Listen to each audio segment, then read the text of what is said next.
"Is that your son, Mr. Beaumont?" The mic wasn't supposed to be on. Nadine stood still. Her son gripped the edge of her dress. Serafina's champagne flute slipped from her hand. And Alaric looked like someone had stabbed through his tailored suit. 5 years of silence, one child with his eyes. At the University of California, Berkeley, with donors, deans, and press all watching, the truth walked straight onto the stage and didn't flinch. He wasn't ready, but that didn't matter anymore. Welcome back, my beautiful family and friends. I've missed you all so much. It's been a tough ride with some technical issues, but by God's grace, we're getting everything back on track. Thank you for sticking with me. Your support means everything. Before we begin, I want to say a little prayer over everyone watching, especially the women. To the women, may God strengthen you, comfort you, and fill your heart with peace and favor.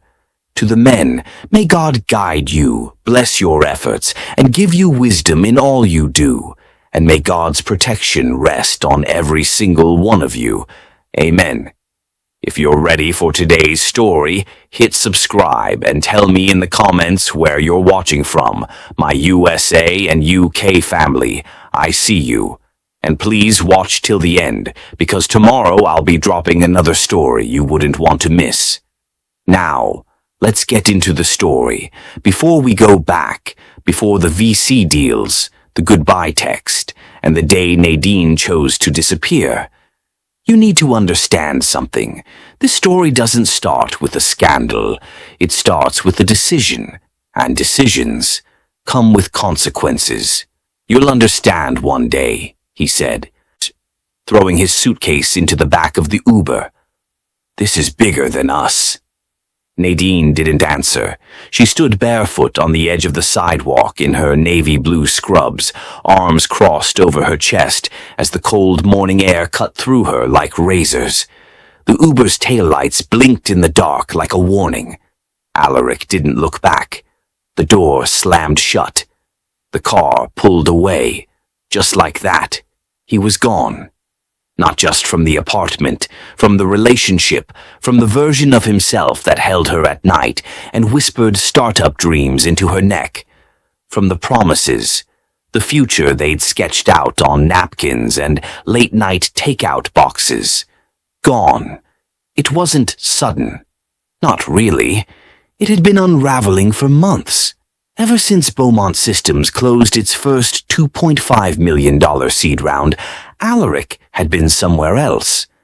Not physically, maybe, but mentally, always locked into calls, investor meetings, pitch decks. His phone buzzed more than it rang. He spoke in metrics now: user traction, burn rate, market cap. And Nadine? She was a second-year resident pulling 80-hour shifts at St. Jude's in D.C., stitching up toddlers with head trauma and taking 3-minute naps in supply closets. She left the hospital drained, only to walk into an apartment filled with takeout boxes and a boyfriend who barely looked up from his laptop. Still, she stayed. She stayed through the missed birthdays, the broken dinner plans, the way he always said, "Just a phase," when she cried into his chest at 3 a.m. She stayed because she believed in him. But belief, it turns out, has an expiration date. The night before he left, she'd made spaghetti. Real spaghetti. White with fresh basil and garlic bread she picked up from Trader Joe's. She'd lit the damn candles, played their old Otis Redding vinyl. He was on a call for 42 minutes. When he finally sat down at the table, the food was cold. His eyes were somewhere else. That's when she asked the question that had been clawing at her for weeks. "Are we even still doing this, Alaric?"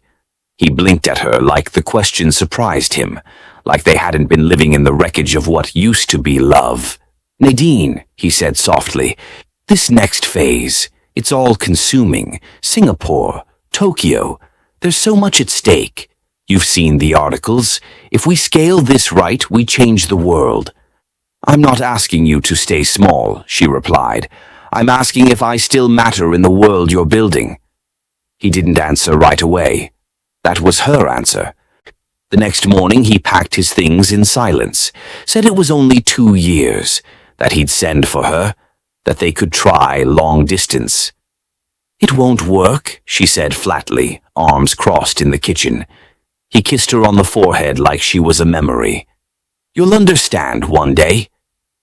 Hours later, Nadine sat on the floor of their apartment, legs pulled into her chest, staring at the empty wall where his whiteboard used to be. The equations and diagrams and dreams, all gone. All she had left was silence, and a strange, hollow pressure in her stomach. She missed her period 2 weeks later. But she didn't panic. Her body was always unpredictable during residency. Stress did that. But when the nausea hit during her morning rounds and she had to run from a patient's bedside to throw up in a janitor's closet, she knew. She bought the test on her lunch break, took it in the hospital's staff bathroom. 2 pink lines. Pregnant. She didn't tell anyone for 3 days. She didn't cry, didn't scream. She just worked. She intubated toddlers. She held hands with parents who would go home without their kids. She smiled through 4 a.m., charting sessions like the world hadn't just flipped itself upside down. The only person she told was her mother, over the phone, on a Sunday. She sat in her parked car outside a CVS, knuckles white around the steering wheel. "He's gone, Mom. He left before I even knew." Her mother went quiet. Then she said the thing Nadine had been trying not to think about. "You have to tell him." "No," Nadine whispered. "He made it clear. I don't fit into his life." "This isn't about you anymore, baby." "Exactly," Nadine said, staring at her own reflection in the mirror. "It's about protecting my child from being another checkbox in his calendar." And that was that. She transferred hospitals, moved to Richmond, quietly stepped off Alaric Beaumont's map. The world celebrated him. Forbes 40 under 40. The next Elon Musk. Beaumont Systems partners with DARPA. And Nadine? She celebrated heartbeat scans, late-night kicks, her first glimpse of her son's face on a monitor. All alone. If you're listening right now, help me prove something wrong. My friends said I wouldn't even reach 1,000 subscribers, but I believe stories like this deserve to be heard. Help me show them that these tales matter. The day she gave birth, it rained, hard. The nurses said her son was stubborn, just like her. She held him for the first time and whispered, "Your father builds machines, but I built you, and I will not let you become a footnote in someone else's legacy." Now, 5 years later, Nadine stared at the same man who once walked out without a goodbye. She watched the blood drain from his face as his past walked on stage, and she felt nothing but steady. Nadine stared at the empty doorway, hand resting protectively over her stomach. "You won't get to walk away from both of us." "Mom, does every kid have a dad?" Josh asked from the back seat, his voice soft, eyes focused on a crayon drawing clutched in his hands. A superhero family, a caped mom, a smiling kid, and an empty space beside them. Nadine's grip tightened around the steering wheel as the red light turned green. Some kids have 2 moms, some have a grandpa. Some just have a really strong mom, she said carefully. Josh looked out the window. But superheroes usually have teams. Richmond, Virginia was quieter than D.C., smaller, slower, less polished, and exactly what Nadine needed. At St. Anne's Pediatric Clinic, she wasn't just a doctor, she was Dr. Whitmore, the baby whisperer. Kids adored her, parents trusted her, nurses leaned on her, and at home she was just Mom, a title that meant more than any award ever could. Mornings were filled with waffles and mismatched socks. Evenings were grocery runs at Trader Joe's, bedtime stories, and tiny feet pressed against her ribs during thunderstorms. But the nights were hers. That's when the silence crept in. Josh never knew how close he came to being a secret in a boardroom, but Nadine did. She saw Alaric's face everywhere: Forbes 40 under 40, Bloomberg interviews, keynote speeches on innovation and legacy. The name Beaumont Systems was synonymous with genius, with control, with clean suits and controlled narratives. He never once mentioned her, or a son. She would scroll through those headlines while folding Josh's laundry, watch interviews between IV insertions, hear his voice on a podcast while driving her boy to daycare. The world worshipped the man who'd once told her she didn't fit. She never spoke his name aloud, not even when Josh's questions started coming more often. Do you think I'll look like my dad when I grow up? Did my dad ever visit me when I was a baby? Why don't we ever talk about him? Nadine always answered with a smile. A hug, a story about heroes who showed up every day. But when Josh went to sleep, she'd lie in bed, staring at the ceiling, whispering the truth to no one. I tried to protect you from becoming someone's regret. If you've ever watched someone rewrite history without you in it, if you've ever had to carry the truth alone, maybe you should stick around, because silence isn't always weakness. Sometimes it's survival. The email came on a Tuesday morning, buried between appointment reminders and toy store coupons. Congratulations, Dr. Whitmore, UC Berkeley Pediatric Alumni Honor. They were recognizing her research on pediatric neural pathways, inviting her back. All expenses paid. She smiled until she scrolled down the itinerary. Keynote donor, Alaric Beaumont, CEO of Beaumont Systems. Nadine stared at the screen, heart pounding in her chest. Josh, she called, trying to sound casual. How do you feel about going to California? Do you know where we're going, Josh? Nadine asked as they walked through the arching entrance of UC Berkeley's campus, sunlight pouring down on stone buildings and rustling eucalyptus trees. Josh adjusted his tiny bow tie, gripping her hand tight. Is this where you became a doctor? Nadine smiled, heart fluttering. Right here, in the lecture halls, the library, even that old tree over there. I used to sit under it and study while eating peanut M&Ms for dinner. Josh giggled like it was the funniest thing he'd ever heard. That's not real dinner. No, but it got me through medical school. The Greek theater looked just like she remembered. Vast, open air, humming with importance, but it felt different now, more fragile. She wore a soft burgundy dress that hugged her gently, her hair pulled back. Josh had never seen her like this, elegant, poised, glowing with something more than work exhaustion. You look like a queen, he whispered when she bent down to fix his collar. Only because I have the best prince, she whispered back. Guests filed in, speeches began. The university honored pediatric leaders who had impacted public health and underserved communities. Nadine accepted her plaque with a smile and a nod. Josh clapped so loudly people turned around to smile. Then, the dean took the mic.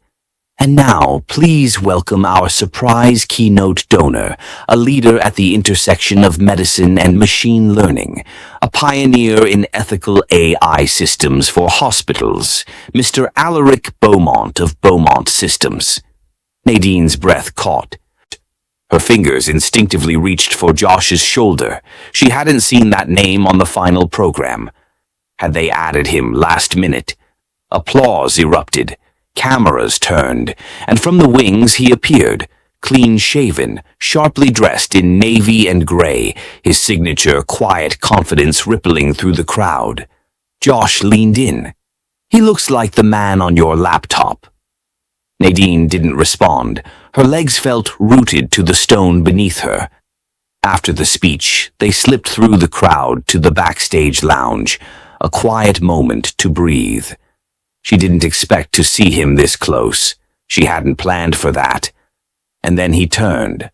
Alaric was laughing with the dean, glass of sparkling water in hand, until his eyes found hers across the room. He froze, smile gone, eyes locked.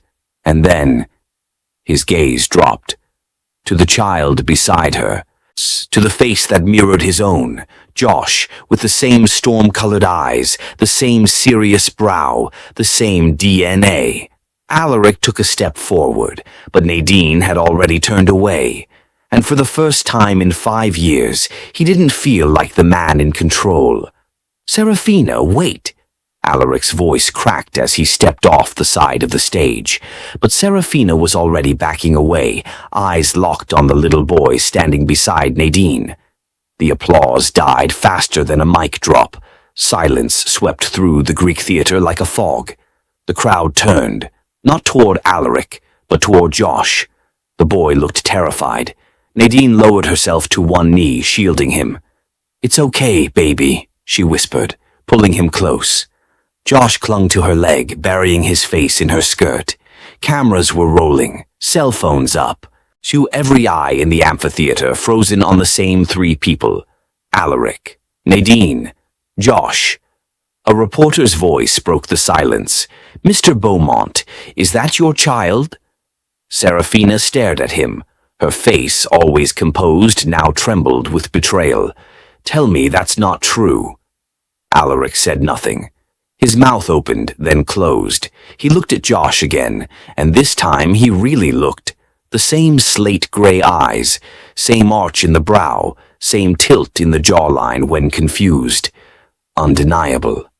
"Why didn't you tell me?" he muttered, but Nadine didn't even blink. Josh whimpered. Nadine stood tall.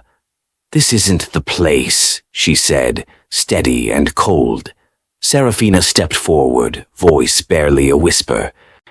"You told me you didn't believe in family distractions, that everything before me was just college flings and failed timing." Alaric reached for her hand. She pulled it back like it burned. "You lied." She turned, and just like that, the woman meant to be his future walked off stage, her heels clicking like gunshots down a stone corridor. The press swarmed. Security scrambled to restore order. But no one cared about the schedule now. The story was unfolding, live, raw, unedited. Nadine turned to leave. Alaric followed. He was no longer the keynote speaker, no longer the man of the hour, just a man who'd been exposed. "Nadine," she stopped. Josh clung to her side, his small hand gripping hers.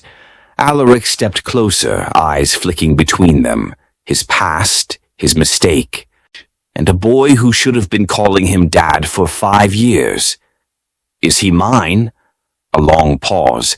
Then Nadine looked him dead in the eye and said, "Ask your eyes, Alaric. They're staring right back at you. If this moment broke something open in you, if you've ever seen someone come undone by their own choices, maybe now's the time to follow where this story goes next. Some truths don't whisper. They roar." "You never even asked how I was," Nadine said, her voice low but sharp. "Just how I could ruin your image." They stood alone in the alumni lounge long after the event had cleared. Empty champagne flutes clinked faintly as staff reset tables, but the real mess was between them, and no one could clean it up. Josh was in the next room with a staff member and a juice box. Nadine made sure of that. Alaric's hands were buried in his pockets, jaw clenched, suit perfect. But nothing else was. "You should have told me." She laughed, cold and humorless. "Told you? You left. You made your choice." "I didn't know there was a child involved." "Exactly," she snapped, "because if you had, you would have put him in your calendar, fit him between pitch meetings and press releases, turned him into a bullet point in your next investor deck." Alaric took a step forward. "That's not fair." "Neither was raising him alone," she interrupted. Her hands were shaking now, but her spine stayed straight. "Do you know what it's like to stare at a child who looks just like the man who walked out the door? To answer his questions with half-truths, because the full ones would tear him apart? Do you know what it's like to build a life in silence so he wouldn't grow up thinking he was someone's mistake?" Alaric looked away. His phone buzzed in his pocket. One glance at the screen. Serafina. He opened the message. "We're done. Take care of your legacy." He slipped the phone back in. Nadine noticed the flicker in his eyes, the way regret tried to surface, but pride shoved it down. "You know why I didn't tell you?" she asked, softer now. "Because I knew you'd try to own it, not love it. You would have claimed him in name but never in presence. I wouldn't let him grow up in a world where he was just another piece of your empire." The silence between them said everything. She turned toward the door. "Nadine." She paused. He looked at her like he was seeing her for the first time in years. She picked up Josh without another word. "If you're still watching, maybe it's because you've been there. Blindsided, left behind, or forced to grow without an apology. Don't look away now. The reckoning's not over." Alaric stood frozen, watching them go. His son, looked over Nadine's shoulder, confused but safe. And the woman he once left behind didn't even flinch. "Mr. Beaumont, we're pausing the partnership until your personal matters are resolved." The boardroom was silent, except for the hum of the speakerphone and the sound of Alaric's grip tightening around his pen. Across from him, two partners from their newest biotech collaboration looked uncomfortable. One cleared his throat. "We just can't afford controversy right now. The headlines. The footage from Berkeley." "My personal life has nothing to do with our software," Alaric snapped, though even he didn't believe that anymore. "In tech, everything is image," the other partner replied, "especially when your face is the brand." He walked out of the boardroom like a man being watched, because he was. By investors, by reporters, by every employee at Beaumont Systems who suddenly couldn't meet his eyes. The internet was a wildfire. CEO hides love child for 5 years. Serafina Cole breaks. Engagement over secret son is Beaumont. Systems built on a lie. No statement, no PR team could spin what the world had already decided. He was the man who abandoned a child and didn't even know it. In his office, Alaric stared at a framed newspaper on the wall. The future of healthcare is here, and his name is Beaumont. He thought about the nights he almost called Nadine, the birthdays he ignored, the pregnancy he never asked about. One memory surfaced. The morning after his first major VC deal, sitting in a hotel suite in Singapore, champagne still fizzing, phone in hand, Nadine's name on the screen, thumb hovering. He almost called, but he didn't. Too late now, he had told himself. That lie had bought him 5 more years of peace and cost him a lifetime of knowing his son. He looked down at his desk, photos of him with senators, product launches, TEDx talks, but no family, no child's drawing taped to the wall, no little fingerprints on his suits from rushed school drop-offs. His life was polished, streamlined, empty. He stood abruptly, walked past his assistant without a word, took the elevator down. Outside, the sun was low in the sky, golden, honest. He pulled open the door of his black SUV, got in, and for the first time in years didn't open his laptop. Instead, he opened his GPS, typed slowly, Richmond, Virginia. No chauffeur, no jet, no entourage, just him, driving, alone. For once, Alaric Beaumont wasn't chasing legacy. He was chasing something real, and he didn't know if it was too late. "What do you want, Alaric?" Nadine asked from her doorway, her voice sharp but tired. Closure or a second chance?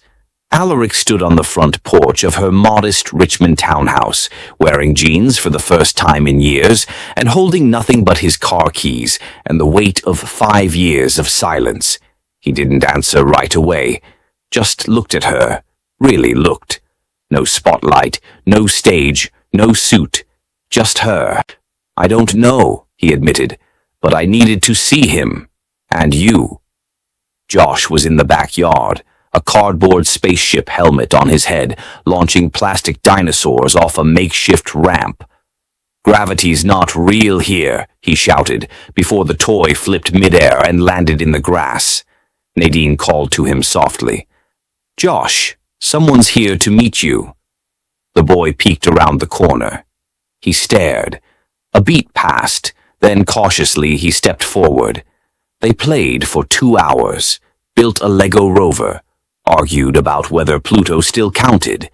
Alaric didn't pull out his phone once, didn't talk about work, just listened, watched, learned how his son's face scrunched when he concentrated, how he always narrated his thoughts out loud like a tiny inventor. From the porch, Nadine watched them. Arms crossed, but something in her shoulders softened. Later, when Josh was inside, curled up with cartoons and apple slices, Alaric sat beside her on the steps. "You were right," he said. "I would have turned him into a bullet point. I was so focused on building a legacy.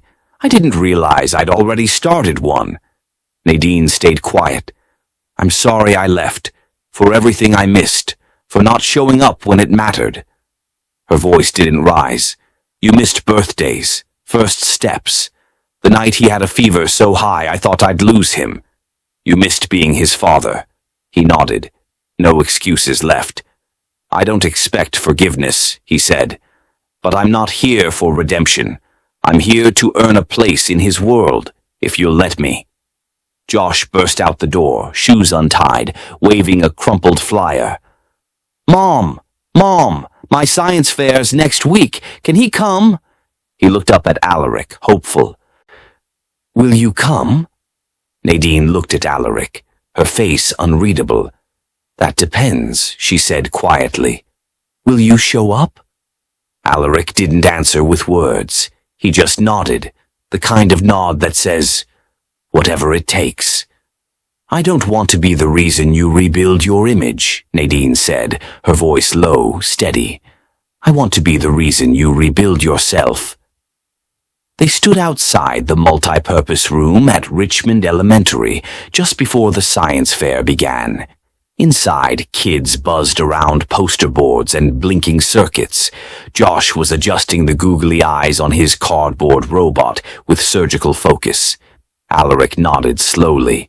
He wasn't dressed for a Forbes shoot. No suit, no watch, no polished mask. Just a tired dad in khakis and sneakers, holding his son's backup batteries in his coat pocket. The folding chairs were plastic and wobbly, but Alaric took his seat in the front row like it was center stage at a keynote. He wasn't there to be seen. He was there to see. Josh took the mic with a nervous smile.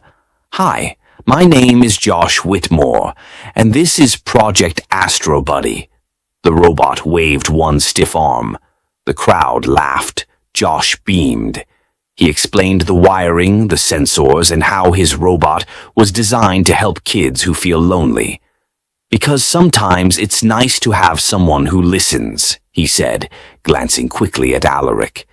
Alaric's chest tightened. The room erupted in applause.